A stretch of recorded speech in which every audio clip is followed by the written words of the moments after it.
Welcome to Friday Football Fever, the playoff edition. We've now reached the third round of the postseason as three local teams remain.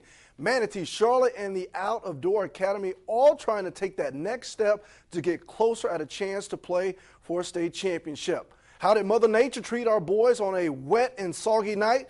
It's time to break it down. Let's pump it up because Friday Football Fever starts now.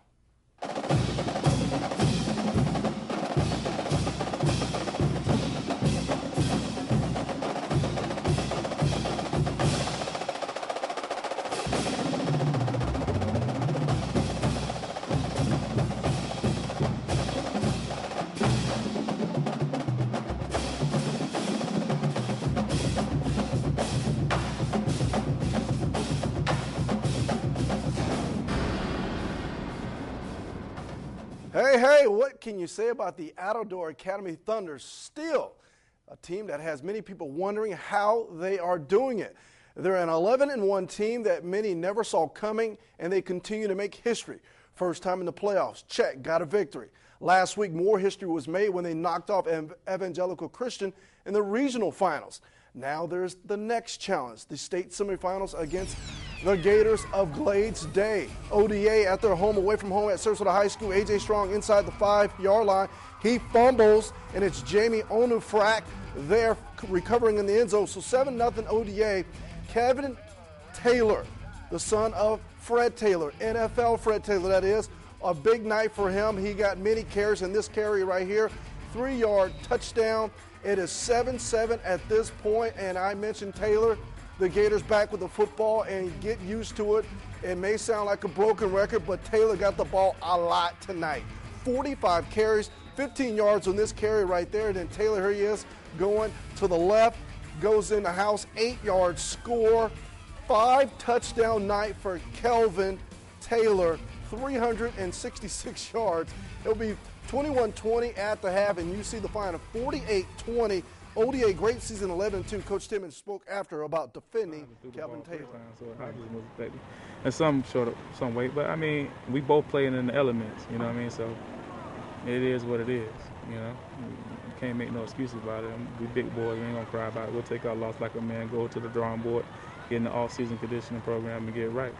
And we'll be back next year. The Charlotte Tarpers have been rolling and rolled right into the regional finals tonight. The Tarps are duplicating the type of season they had last year. 11-1 then, 11-1 now. However, the big difference, the Tarpons came up short in last year's regional finals. So the question becomes, would history repeat itself or would the Tarpons change it? Let's head to Charlotte, where the Tarpons will be home this time around, taking on Armwood out of Tampa. And right away, the Tarpons defense on point. Josh Grady to his receiver, Richard Jules, and that is not a jewel of a play as the Tarpons strip the football, but Armwood will maintain possession. So Armwood will go option pitch left. Tarpons will bottle up Matthew Hooper. So Tarps defense looking solid. Scoreless game, second quarter. Here we go. Quarterback Kyle Midget. Oh, yeah. Staring down his receiver, and that is a very bad thing because Jermaine McKinley picks it, and he goes the distance after displaying a few moves. Nice spin move, but guess what? The touchdown does not stand, called back because of a penalty. So the Tarpons, Midget back with the football. That is pass interference against Nick Stevenson. So that would set up this 22-yard field goal. 3-0 Tarpons at this point in the second quarter. But here comes Armwood. Soggy and wet conditions, but oh my, they go to the air. Josh Grady to Aaron King, 45-yard pitch and catch. It's 10-3 at the half, but Charlotte will put up a fight, but they would lose it 25-17, the final. Waldrop afterwards about losing the turnover battle. The turnovers. You know, we knew we needed to win the turnover battle, and we didn't. How bad were the conditions? Oh, it was tough. It was tough for both teams. I mean, when we made mistakes, you know, they capitalized on them. Tough season for the Tarpons. They finished the season at 11-2 again. Now, just in case you missed the scores from tonight's game, we've got you covered. Let's take a look at the results of all three teams that remained.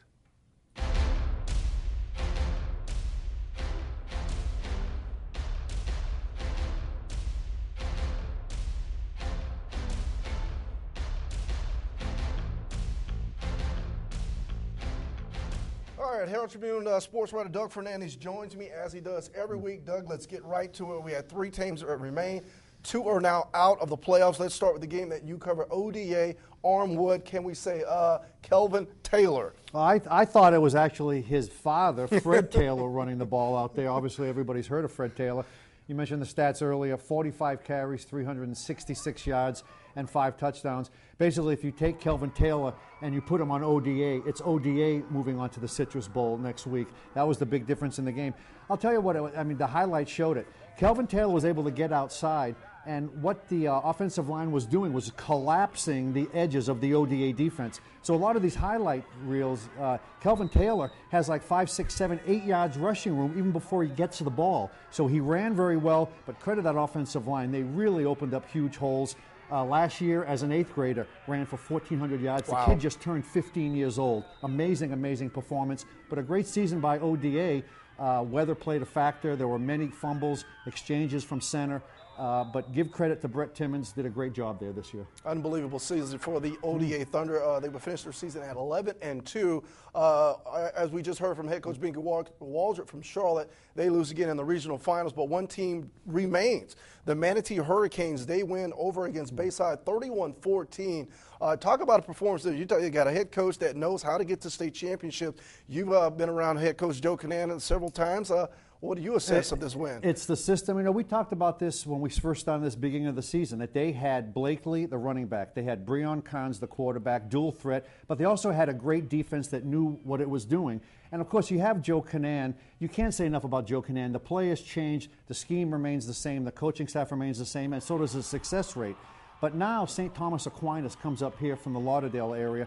And they've had experience with some schools in the area. We've had schools go down there, lose in the state semifinals. That's a big trip. So luckily for Manatee, they have to come up here. George Smith, great legacy down there. Michael Irvin went to school down there. There's a pipeline with a lot of Miami Hurricanes. A lot of their kids and grandkids go to school there. So even though it's up in Manatee, this is going to be a tremendous, tremendous challenge for Joe Canaan. And really, he's upholding the area.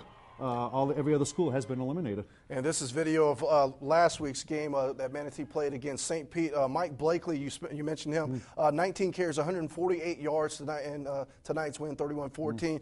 Talk about the psyche of a game like this. You got St. Thomas Aquinas, given their history, coming up here. Is there a shot? I think it's a very legitimate shot, only because Joe Canaan has been in this situation before with other players. He'll get his team ready. But it just comes down to a lot of the games we saw today. Turnovers. It was bad weather. Charlotte lost. If they keep the ball clean, Manatee has a chance. All right, there you have it right there. Manatee and St. Thomas Aquinas over at Manatee High School. He's Doug Fernandes.